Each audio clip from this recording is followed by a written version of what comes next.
시편 45편입니다. 내 마음에서 좋은 말이 넘쳐 왕에 대하여 지은 것을 말하리니 내 혀는 필객의 붓과 같도다. 왕은 인생보다 아름다워 은혜를 입술에 머금으니 그러므로 하나님이 왕에게 영영이 복을 주시도다. 능한 자여 칼을 허리에 차고 왕의 영화와 이음을 입으소서. 왕은 진리와 온유와 공의를 위하여 이음 있게 타고 전승하소서. 왕의 오른손이 왕에게 두려운 일을 가르치리이다. 왕의 살이 날카로워 왕의 원수의 염통을 뚫으니 만민이 왕의 앞에 엎드려지는도다. 하나님이여, 주의 보좌가 영영하며 주의 나라의 홀은 공평한 홀이니이다. 왕이 정의를 사랑하고 악을 미워하시나니 그러므로 하나님 왕 의의 하나님이 즐거움의 기름으로 왕에게 부어 왕의 동류보다 승하게 하셨나이다. 왕의 모든 옷은 모략과 침향과 육개의 향기가 있으며 상하궁에서 나오는 현악은 왕을 즐겁게 하도다. 왕의 기비 중에는 열왕의 딸이 있으며 왕후는 오빌의 금으로 꾸미고 왕의 우편에 서도다. 딸이여, 듣고 생각하고 귀를 기울일지어다. 내 백성과 아비 집을 잊어버릴지어다. 그리하면 왕이 너의 아름다움을 사모하실지라. 저는 너의 주시니 너는 저를 경배할지니라. 두로의 딸이 예물을 드리고 백성 중 부한 자도 내 은혜를 구하리로다. 할렐루야, 아멘. 이 본문은 사랑의 노래라고 기록되어 있습니다. 실제로 고대 그 중동 지역과 이스라엘에서는 왕이 이 결혼식을 할 때 이 말씀이 이 시가 노래로 그들을 왕 결혼식의 축하의 송으로 불러줬습니다. 그러나 이 본문에서는요, 신랑 되신 그리스도와 신부된 교회의 관계를 잘 설명하고 있습니다. 예수 그리스도는 교회의 머리가 되시고 교회 안에서 지배를 하십니다. 교회를 위해서 통치하시는 왕이심을 가르치시고 있습니다. 그러면 첫 번째로 왕이신 신랑 예수 그리스도를 2절로 9절에 설명하고 있습니다. 그의 품성은 가장 아름답고 선하시다고 했습니다. 또 그 입술에서는 은혜가 흘러나오고 은총과 축복이 변함없다고 했습니다. 또 그의 영광과 이력이 뛰어나며 진리와 겸손과 의로 통치하신다고 했습니다. 또 이 하나님은 의를 사랑하시고 악을 미워하십니다. 그리고 그 입에 머금은 은혜의 말은 참으로 아름답다고 했습니다. 여기서 우리는 머금은 이 뜻은요, 끊임없이 줄줄 흘러나오는 것입니다. 그러므로 하나님의 말씀보다 더 은혜로운 말은 없습니다. 하나님의 말씀보다 더 위험 있는 것도 없습니다. 말씀이신 예수 그리스도는 만왕의 왕이요, 왕 같은 제사장이요, 그는 하나님이시며 기름 부음을 받은 자이시며 그의 보좌는 영원하도다고 했습니다. 그 예수가 다시 오실 때 우리는 기쁨과 노래로 가득할 것입니다. 이것은 한 사람의 기쁨이 아니라 온 교회의 기쁨이 될 것입니다. 그리고 그 예수 그리스도를 왕으로 모신 자에게는 평화와 기쁨이 한량없이 임하게 되고 누리게 됩니다. 두 번째로 왕의 신부된 교회를 보겠습니다.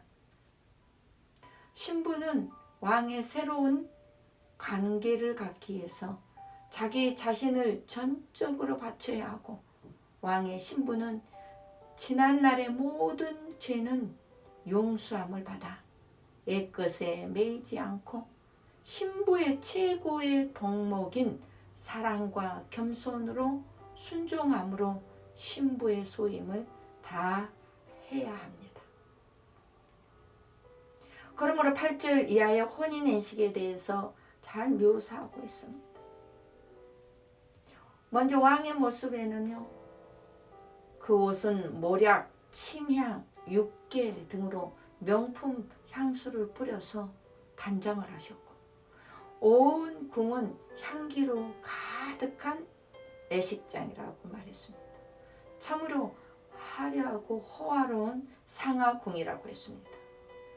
또 신부는 금으로 아름답게 장식을 하고 왕 우편에 서 있습니다.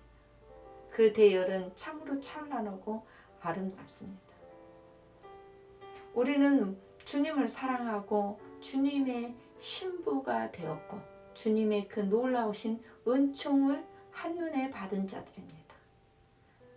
선택받았다는 그 이유 하나만으로도 우리는 얼마나 행복한 줄 모릅니다. 그럼 우리는 모두가 부러워하는 우리는 영광스러운 존재입니다. 더 이상의 재덩어리가 아니라는 것입니다.